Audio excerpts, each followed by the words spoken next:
জিবরাইল বলছে, না না জিবরাইল, আমি জিবরাইল, তোমরা দরজা খুলে দাও, আমি ভিতরে ঢুকবো।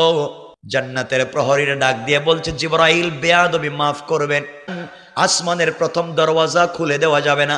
কেন খুলে দেওয়া যাবে না? আল্লাহ পাক রব্বুল ইজ্জত ওয়াল জালাল যেই দিন প্রথম আসমান তৈরি করেছেন, ওই দিন থেকে নিয়ে আজ পর্যন্ত আরশে মুআল্লা পর্যন্ত লাল গালিচা বিছে একটা রাস্তা করেছেন। রাস্তার দুই পাশে কাঁচা ফুল ছিটিয়ে দিয়েছেন। জান্নাতুল ফিরদাউস থেকে মিশকে আম্বরের স্তূপ ডাল এনে ভেঙে ফেলে দিয়েছেন। ওই জায়গা ডিজাইন করেছেন একমাত্র কেবলমাত্র তার বন্ধু হাবিবুল্লাহর জন্য, তাকে নিয়ে যাওয়ার জন্য এত সুন্দর করেছেন, স্ট্রাকচার ডিজাইন করেছেন তার নাম দিয়া। সুতরাং এই জায়গা দিয়ে কাউকে যাইতে দেওয়া যাবে না।